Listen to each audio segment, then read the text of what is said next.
He made a defiant return to Eldoret a day after CID officers interrogated him over his opposition to Moi University top appointee.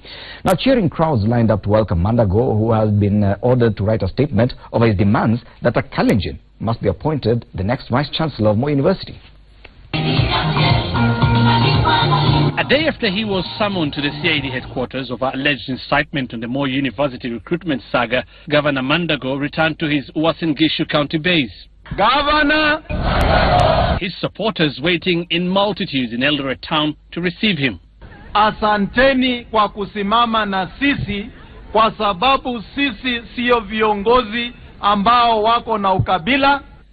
Seemingly buoyed by his supporters, an unapologetic Mandago stuck to his demands that a local, Professor Isaac Koskei, who reportedly topped in interviews to succeed Professor Richard Mibei, must be appointed Vice-Chancellor at the Moi University. The governor making a mockery of the CID summons. Hata huko CID siku hizi mambo kumbe imekuwa mzuri. Unaandika statement, unapewa chai. Mandago also took a swipe at Interior Secretary Joseph Nkaiseri, who ordered him and two other leaders to record statements.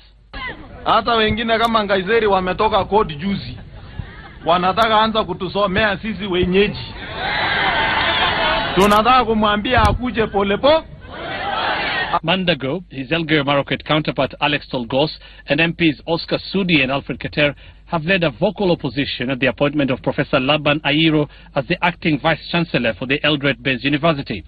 An assurance by the Education Cabinet Secretary Fred Matiang'i, who is the appointing authority, that the recruitment of a substantive Vice-Chancellor was ongoing and that Professor Ayiro's appointment was on a 3-month caretaker basis, has failed to soften their resistance.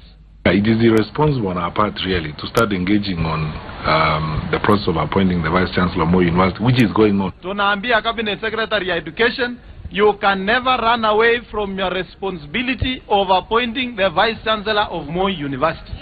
And you must appoint on merit. We shall not take anything less than that. Other leaders, including Nandi Hills MP Alfred Keter, are yet to record statements with the CID. Well, you heard the governor was in Gishu there. I know you're from Nandi County, but it's a neighboring county. Moi University is not a county asset. But because it comes, it sees the location it just happens to be within your county, this issue of tribalism even extends to such facilities. I want to say this. I completely associate myself with the comments made by Mandago, to the extent that we are talking about merit. You know, in this country, Buyu and Senator Boni Alwani and the code treated us to theatrics in this country, you know, when they were trying to push for, you know, electoral reforms.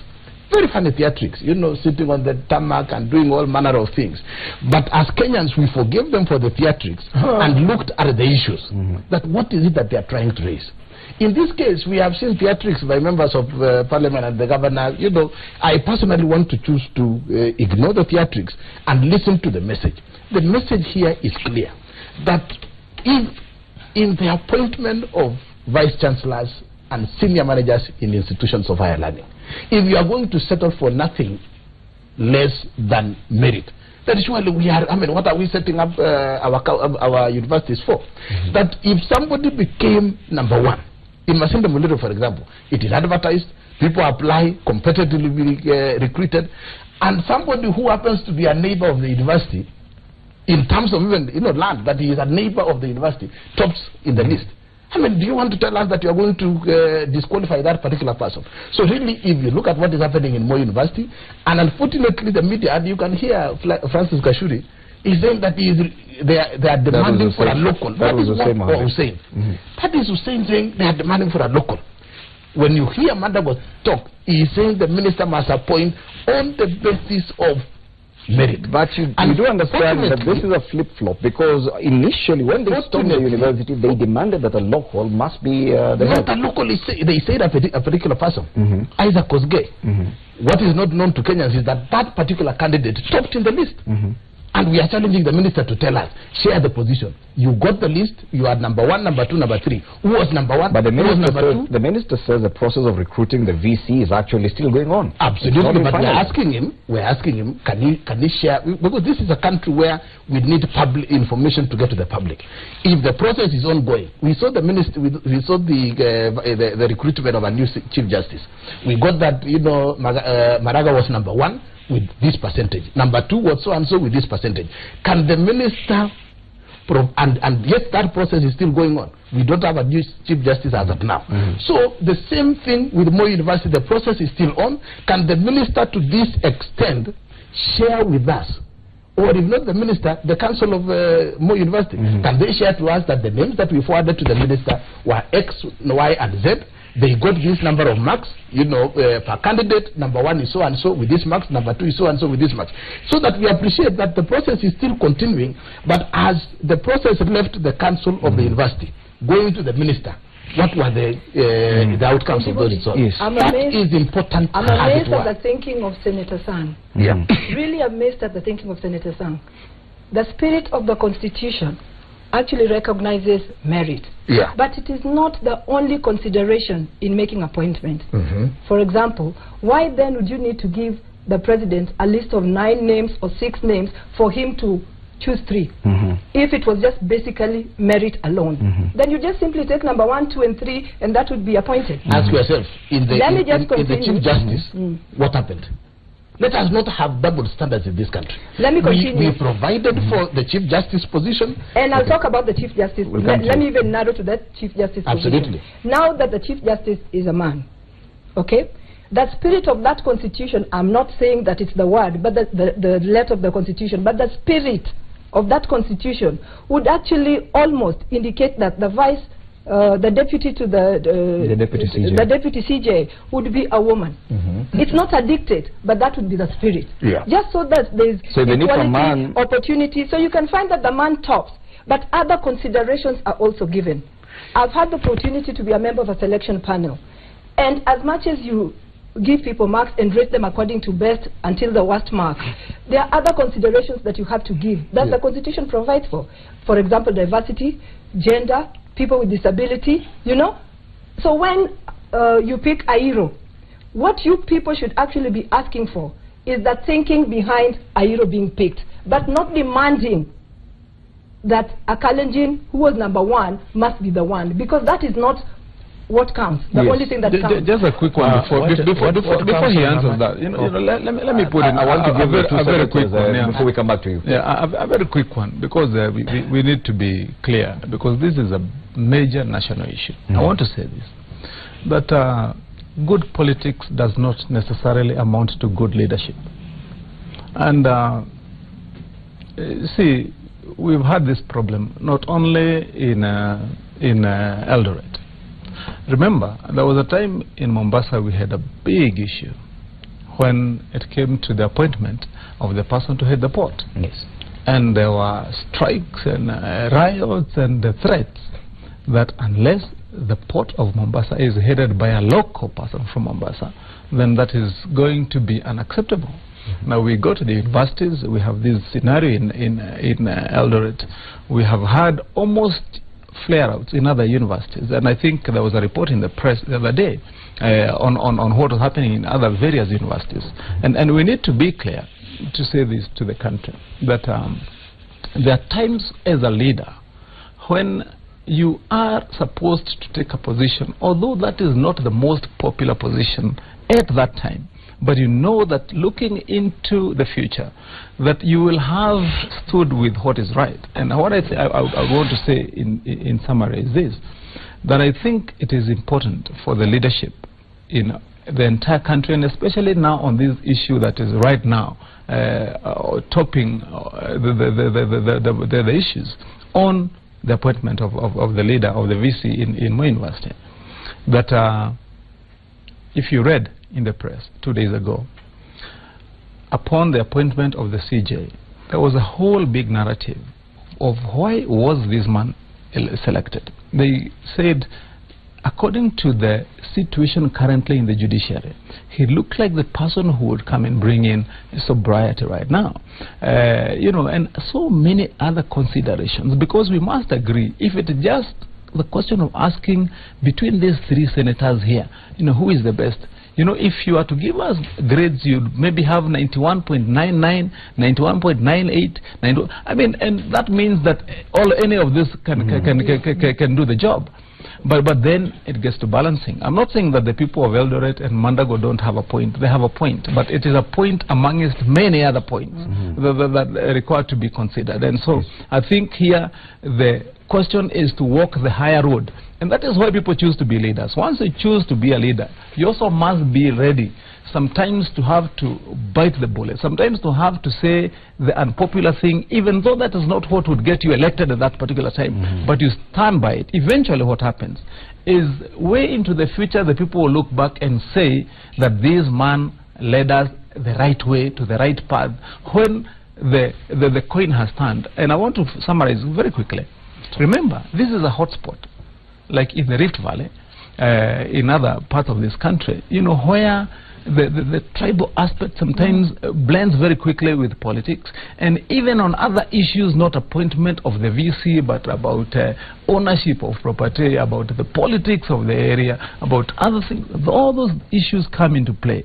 And because now is a time when we have to ensure that we, with the new constitution, take this country to the next level, whereby we can now look back and say tribalism is behind us. I think we have to ensure as leaders we do the right thing. Yes, my thoughts will be specifically to my colleagues, leaders, including young Stephen Sang from the Rift Valley. What they are articulating at the moment would make sense for Kenyans to pay attention if they were not having a reputation as leaders. Leaders from the Rift Valley, present and previous, have a reputation in this country of this kind of antics. Kenyans will remember that last year at the University of Eldoret, Professor Akenga, qualified, was harassed, intimidated, thrown out of the office by goons led by Senator Meli, the senator of Uasin-Gishu. And now the same thing is being repeated now by the governor of Uasin-Gishu against Professor Ayiro at the University of Moi. Further to that, Kenyans need to remember that the thing at heart is not ethnic pride.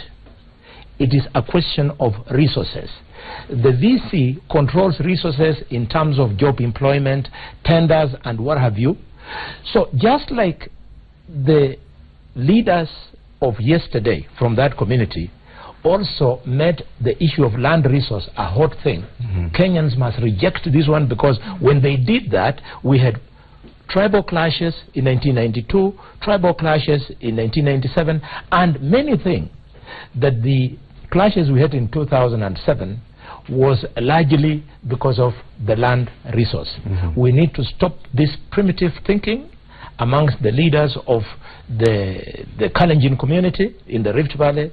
They must accept that universities are national institutions, not managed by counties, and which must be nurtured as centers for national ethnic integration. Okay. Finally. Fred, just to respond to the issue raised by Boni Alwal, myself, Governor Mandago, came out strongly against what Isaac Meli and what was happening at Chekwele, University of Eldoret. And therefore, you really can't brand us in that kind of manner. Yet, I personally, even within the Senate, even within public forums, I personally stood against what Isaac Meli was doing in University of Eldoret. So for him to brand us that this is a continuation, yet we were the ones who opposed it.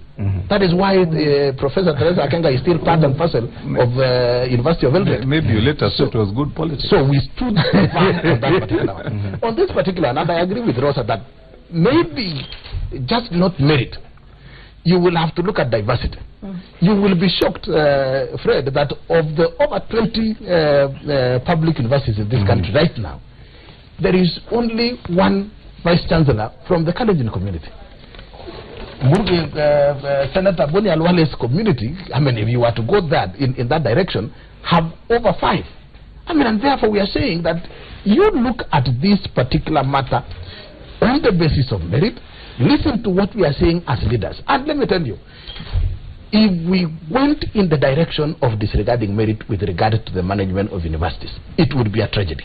And finally, one of my strong positions why, and Ahiro, by the way, Rosa, does not arise in this particular matter, because he is not among the top 3. He didn't apply for the job. He was not vetted. So Professor, he has just been appointed. He has been acting vice. He has been appointed from an acting DVC into an acting VC.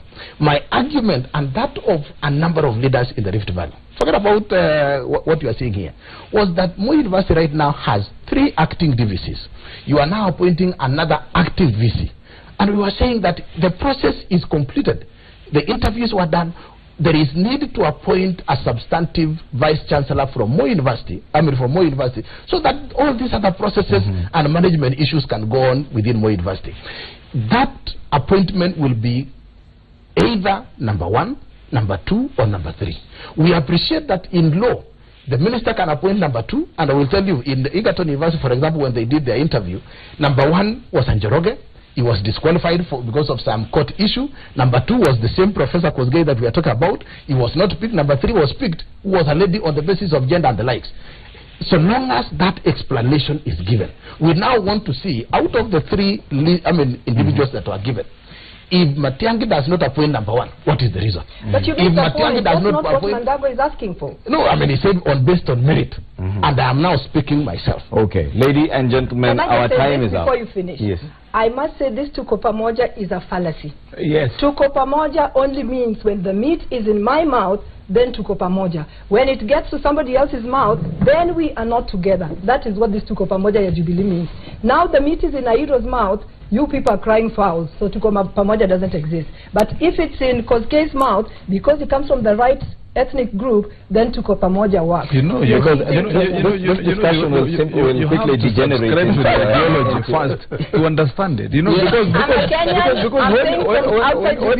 when you speak about the ideology and the philosophy of tuko pamoja. So tell me what tuko pamoja means. When Airo has this job, it's a problem. Tuko pamoja simply means this. It simply means this. Let me just explain a very quick one. What tuko pamoja means is what exactly Rosa is hearing, unless you are not listening to what we are saying.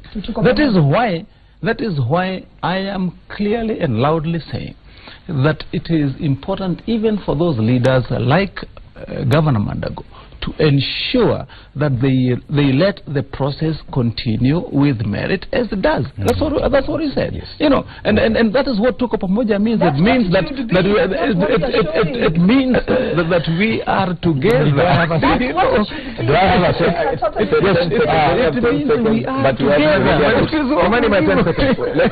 Let's give Senator 10 seconds. We finish up. Yes. If a father of a family is a cattle thief, and his little boys continue seeing him stealing cattle, those boys do not be surprised if they arrive home in the evening with stolen chicken. Yes. So because the leadership of Jubilee at the national level, they are practicing the culture of we eat when others salivate. The sons who are the Mandakos and Melly and Stephen Sang are now stealing chicken by saying let us apply it at the county level.